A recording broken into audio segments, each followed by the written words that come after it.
Trước khi bắt đầu, cần phải nhấn mạnh, tất cả những gì bạn sắp nghe sau đây, từ video, hình ảnh cho đến những lời đồn về USB, tất cả đều là thông tin lan truyền trên mạng, chưa hề được cơ quan điều tra xác minh.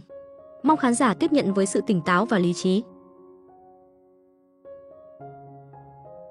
Hãy tưởng tượng một câu chuyện nghe như kịch bản phim nhưng lại xảy ra giữa đời thực. Một chiếc USB bí ẩn được cho là chứa những tài liệu chấn động, đủ sức vạch trần cả một đường dây rửa tiền khổng lồ.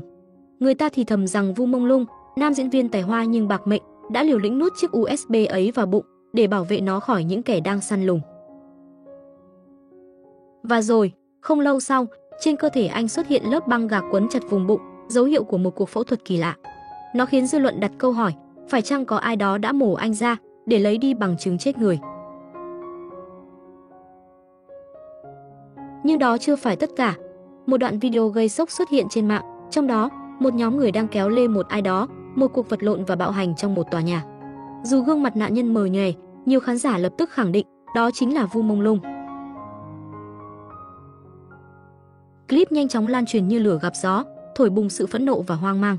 Chưa kịp nguôi, một đoạn khác lại được tung ra, lần này ghi cảnh một người đàn ông rất giống Vu Mông Lung, hốt hoảng bỏ chạy trong bãi xe ngầm, ráo rác tìm đường thoát.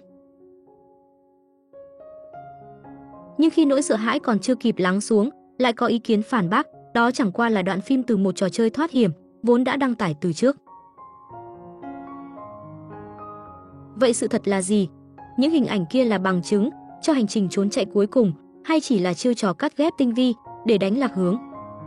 Trong cơn bão tin giả và thật lẫn lộn ấy, người ta bắt đầu nhìn lại buổi tối định mệnh, ngày 11 tháng 9 năm 2025. Thông báo chính thức từ studio cho biết, nam diễn viên Vu Mông Lung đã qua đời do ngã lầu, một tai nạn do say rượu. Nghe thì đơn giản, tưởng như bi kịch đã khép lại, nhưng cộng đồng mạng không dễ dàng chấp nhận. Họ bắt đầu soi xét từng chi tiết, mổ xẻ từng hình ảnh và phát hiện ra vô số mâu thuẫn rùng rợn.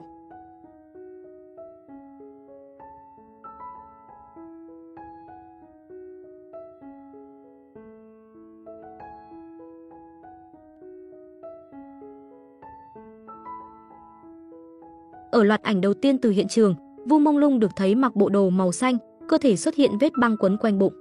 Nhiều người nghi ngờ đó là dấu vết sau một ca mổ cưỡng bức, nơi chiếc USB bí ẩn đã bị lấy đi.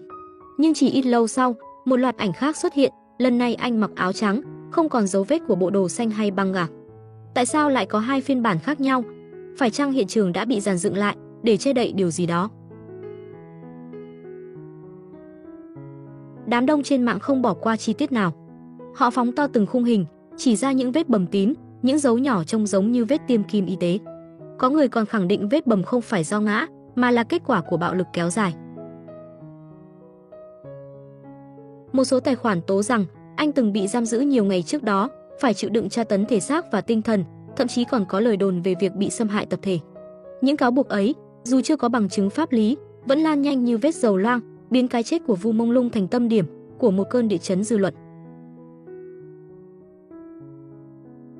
Trong khi đó, video hiện trường lan truyền tiếp tục gieo rắc hoang mang. Người ta nhìn thấy nạn nhân nằm bất động ngoài cửa tòa nhà.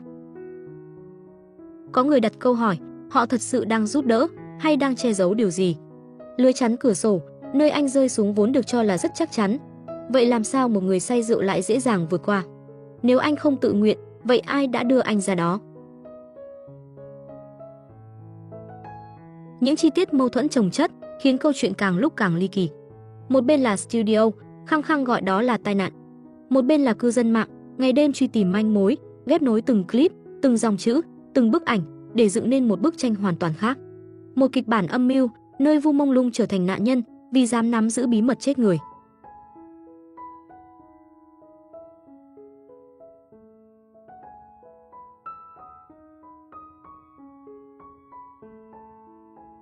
Và chiếc USB, nếu thật sự tồn tại, chính là linh hồn của mọi giả thuyết. Nó ở đâu? Nó có thật sự từng nằm trong bụng anh? Nếu có, thì ai đã lấy đi và nó chứa đựng những gì? Có người tin rằng bên trong là dữ liệu giao dịch rửa tiền. Có người nói đó là danh sách, những cái tên quyền lực đứng sau thao túng cả giới giải trí. Và cũng có người cho rằng USB chẳng bao giờ tồn tại, nó chỉ là biểu tượng được tạo ra để lý giải cho hàng loạt chi tiết bí ẩn. Nhưng dù thật hay giả, chính sự hiện diện của lời đồn về USB đã đủ để biến cái chết của Vu Mông Lung thành một vụ án trong trí tưởng tượng tập thể, nơi mọi người đều có lý thuyết riêng, nhưng không ai có bằng chứng.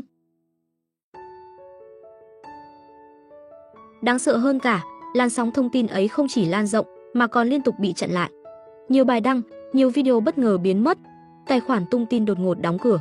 Một số người cho rằng đó là do chính sách nền tảng, nhưng nhiều người khác tin rằng có bàn tay vô hình nào đó đang dập tắt mọi nỗ lực tìm kiếm sự thật. Chính sự mất cân bằng ấy đã khiến dư luận càng lúc càng mất niềm tin, càng tin rằng có một thế lực đang che giấu điều gì đó khủng khiếp. Giữa những hỗn loạn này, xuất hiện một bức thư được cho là của mẹ Vu Mông Lung. Trong thư, bà bày tỏ sự đau đớn, tố cáo việc che giấu và kêu gọi mở cuộc điều tra minh bạch. Nếu thư ấy là thật, thì gia đình đang chống lại thông điệp của studio. Nhưng nếu thư là giả, thì nó chỉ càng làm dày thêm lớp sương mù của thông tin sai lệch. Bởi khi thật, giả lẫn lộn, người ta không còn biết đâu là bằng chứng, đâu là ngụy tạo. Điều duy nhất chắc chắn chính là một điều, Vu Mông Lung đã ra đi. Anh để lại một khoảng trống, một nỗi đau không thể lấp đầy cho gia đình và một chuỗi câu hỏi chưa lời đáp cho hàng triệu người theo dõi. Dù cái chết ấy là tai nạn hay là hậu quả của một âm mưu đen tối, thì nó vẫn là một bi kịch. Và bi kịch ấy sẽ còn ám ảnh cho đến khi công lý xuất hiện, hoặc ít nhất khi sự thật được hé lộ. Bởi lẽ, điều mà khán giả cần không chỉ là những lời đồn, không chỉ là sự thỏa mãn tò mò. Thứ họ khao khát chính là một lời giải đáp minh bạch, công khai và chính xác. Một cái kết mà ở đó, nỗi đau được công nhận và công lý không còn là điều xa xỉ. Và một lần nữa, xin nhắc lại, mọi chi tiết trong video này, từ những đoạn clip gây sốc cho đến chiếc USB bí ẩn, cho đến nay vẫn chỉ tồn tại dưới dạng tin đồn, chưa được kiểm chứng. Sự thật và công lý chỉ có thể đến từ điều tra chính thức. Hy vọng khán giả tiếp cận với sự sáng suốt để nỗi đau của người đã khuất không trở thành công cụ cho những tin giả.